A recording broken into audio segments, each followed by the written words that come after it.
whatever empire and look our kids in the eyes and say, sorry, Mom and Dad were watching Netflix. We were too busy to do anything. History has shown us what can happen if we don't stand up and do something. So we had to do something. So that's how our group was founded. Now, we are officially a nonpartisan group. We're officially part of Indivisible now. However, it upsets us when we go to the ballot box in Oldham County, and I hear you all have the same problem in Shelby County, and we see nothing but Republican candidates for office. It is depressing, and we've got to change that. And one of the big reasons, and this might not be where you think I'm going, that we are in that situation is because of stories. You all, human beings, are people who thrive on stories. Thousands of years before the first written language was ever written down, the reason that human beings were able to thrive and move on is because we were able to share stories and pass them on from generation to generation. It is in our DNA to tell stories. Unfortunately, we have allowed, in the past decade, we have allowed the MAGA movement and the Republican Party to steal the story narrative from us. They are telling stories about invading immigrants that are coming to rape and kill your daughters and eat your pets.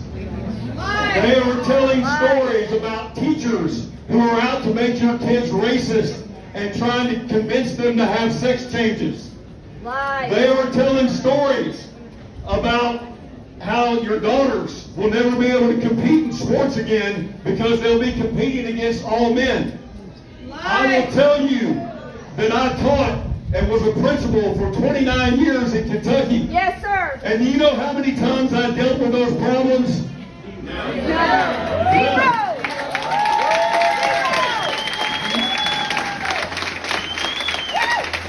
You know what I did have to deal with? More times than I can count. Bullying and harassment of transsexual and gay kids. Now, if Democrats want to start winning, we have to seize the story narrative. I have a story for you right now. I had a mother, or an aunt, who called me the other day out of the blue, heard about our group, and she told me, it's hard to share this story, it's emotional, and told me that they had an undocumented family member in from Mexico who had been here for a number of years, working, I'm not going to say which county, it's one of the surrounding counties, I want to protect their identity, working their butt off, working on homes. People came to trust them, and the other day they had a minor traffic violation. They were picked up, they were put, and they have a wife, by the way, who is a legal resident in one of our surrounding counties. They were picked up, put in a detention center. Then they were transferred over to the Oldham County Detention Center, where we have one of these flipping 287G agreements with ICE, so we can make $73 a day off each head that we have in there. It's human trafficking for money is what it is. And they don't know when or if they're ever going to see their family member again. Civil liberties and human rights is a winning issue for Democrats, and it's the moral thing to do. I have another story about a man, a billionaire, who spent $270 million to buy his way into the White House. On top of that, you know who I'm talking about. On top of that, he also has gone several years where the richest man in the world has had to pay no federal income tax. What kind of justice is that? Right? Fighting against Citizens United and getting legislative reform for voting and making the ultra-rich pay taxes is a winning issue for Democrats that we need to be hammering on.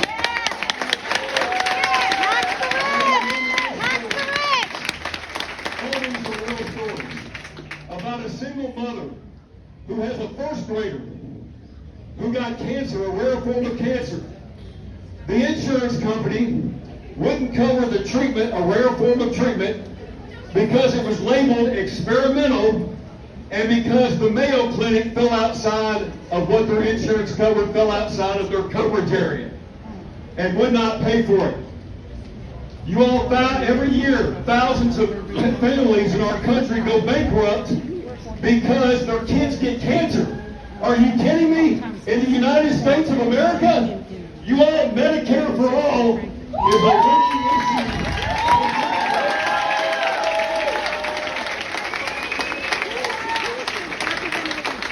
You know what is not a winning issue? We're not Trump. That inspires nobody. How did that work for us in 2024? We're not Trump. We have got to have better stories than that, people, if we're going to win back these offices. But Democrats cannot have the courage to tell these stories and to do the right thing. We cannot be friends to the working people if we are also friends to billionaires. So, you might say right now, well, Slider, how can we be friends to working people and not friends? How do we compete with the Republicans if they're getting in all this dark money from billionaires? Senator Sanders gave us a path. He showed us that he could raise millions of dollars with single contributions for working class individuals. He gave us a path to be able to do it. So don't say we can't do it. Now, I want to wrap up by saying this. You all, it is dark times right now. Yeah, it is. I get it. I get it. It's depressing sometimes. But I will tell you, a house built on a foundation of intolerance and hate cannot stand forever. Yes! Reverend Frederick Coates from Mahatma Gandhi, it was attributed to him, says, whenever I despair, I remember that the way of truth and love has always won. There may be tyrants and murderers, and for a time they may seem invincible, but in the end they always fail. Think of it, always. The cracks in the armor are already beginning to show. You see the people out in the streets right now. They're starting to show.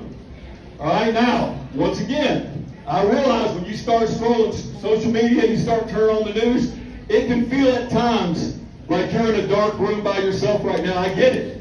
But you all think about it. If you take one little candle and put it in a dark room, a pitch black dark room, that one little candle illuminates the dark room. Light always overcomes the darkness. Yes, it does! Now,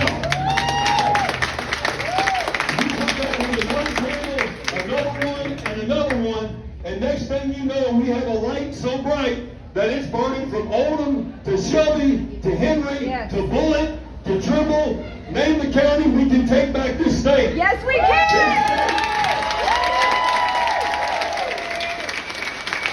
This state used to be overwhelmingly Democratic, and we can take it back that way, but you have to believe and you have to be the light. You have to be the light in these dark times. Amen. All right, if you want to join our light, we're looking for people to join us. Kentucky Citizens for Democracy, we're passing out cards over here. We welcome you to join us in this fight. Thank you all so much for your time.